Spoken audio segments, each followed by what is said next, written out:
Почитувани слушатели, ви посакувам Божи благослов. Живееме во модерно време, а сепак гледаме примитивизам. Зошто трчаат луѓето погатачи? Од каде толкав интерес за окултизмот? За она што е скриено и непознато за човекот, каде што постои голема опасност за човечката душа. Од каде? Зошто? Како што реков, живееме во модерен свет со големи изуми и достигнувања. А сепак не можам да се изначудам, лично јас, колкав голем интерес има за окултизамот и суеверието. Поплавени сме од голем број на секаков вид пророци, кои секојдневно предскажуваат нешто. Исцелители, чудотворци, месии, кои на еден или на друг начин ги убедуваат луѓето дека имаат моќ да направат нешто добро за нив. Многу млади луѓе директно или индиректно го почитуваат таткото на лагата, ѓаволот, старата змија, кој ја измами Ева и Адам. Статистиките покажуваат дека мнозина кои се занимаваат со вакви нешта имаат душевни и секакви други проблеми, запаѓајќи во амбисот да си го одземат и животот. Не постои весник каде што не се пишува, например, за хороскопот и астролошките карти. Сето тоа веќе се смета за нормално, па дури ги покануваат астролозите пред некој значаен ден или настан да ги кажат нивните предвидувања. Ние христијаните тоа го гледаме како знак и исполнување на библиските пророштва и да не бидеме изненадени. Бог уште многу одамна го предупреди неговиот народ да не ги следи овие пагански обичаи кои може да му бидат стапица за пропаст. Во 3 Мојсеева книга е запишано: ако некој се обрати кон мртвите или духовите, јас ќе се свртам против таквиот човек и ќе го отстранам од неговиот народ. Например, гатањето не е само некое народно наследство од старите времења. Трагедијата на модерниот човек е во тоа што и покрај големите научни откритија, тој и понатаму се занимава за суеверните нешта и ги продлабочува.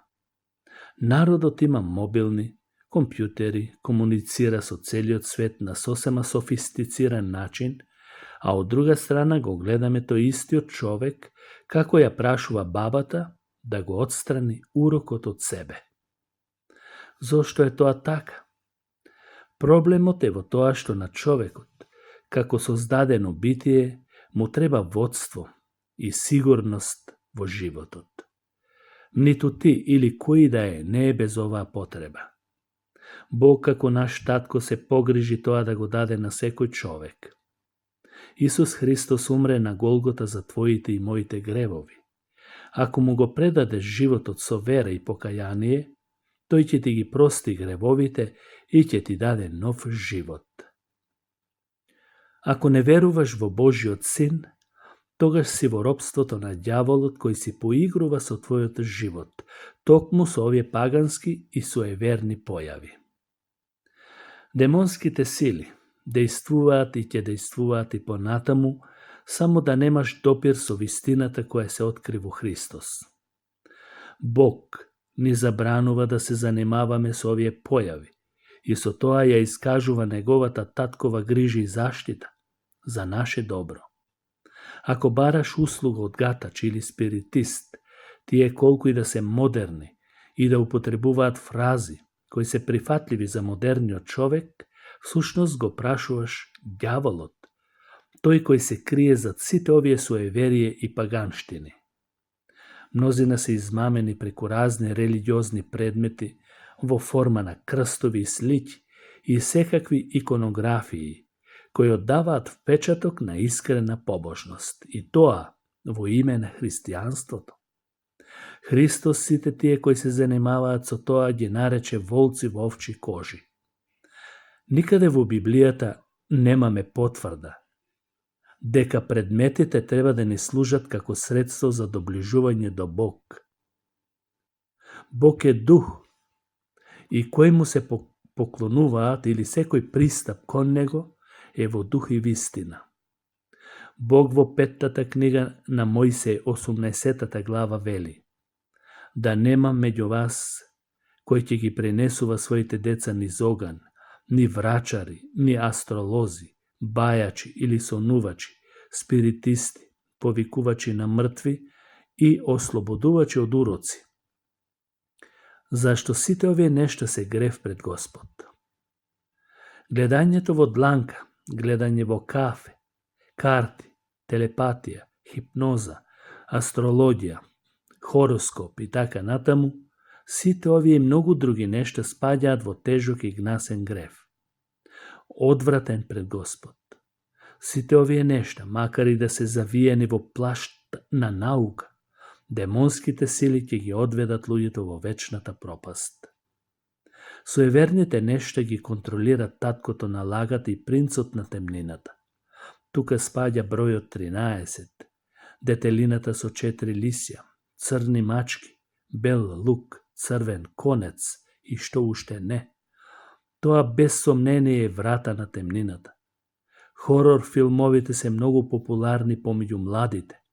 Книги за вампири, парапсихологија, медитација. Кој е крив за сето тоа?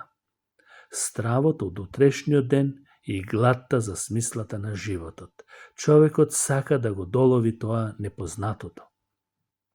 Но на сосема погрешен начин, со измамници.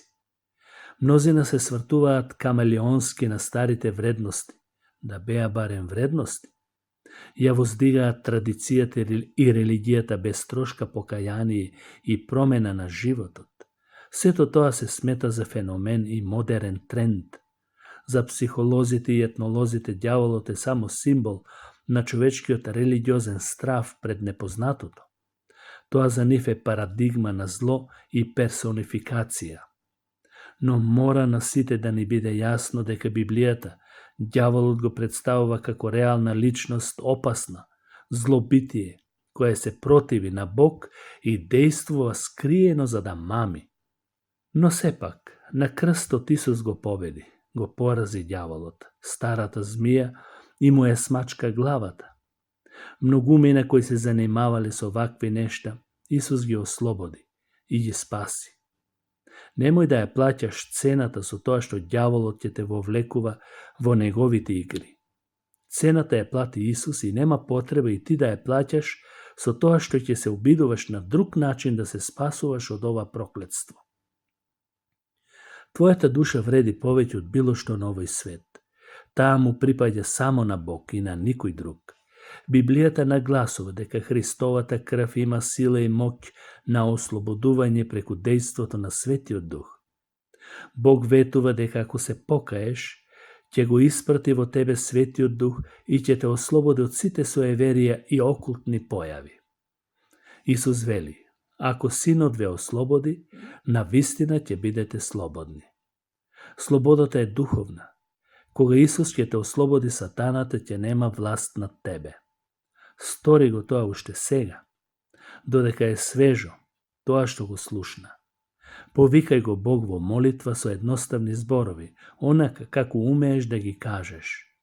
Не дозволувај никој да ти го одземе тоа што Бог ти го дава во Христос, а тоа е вечен живот. Бог и во Стариот и во Новиот Завет строго му забранува на човекот да има допир со сите овие суеверија што ги спомнав досега.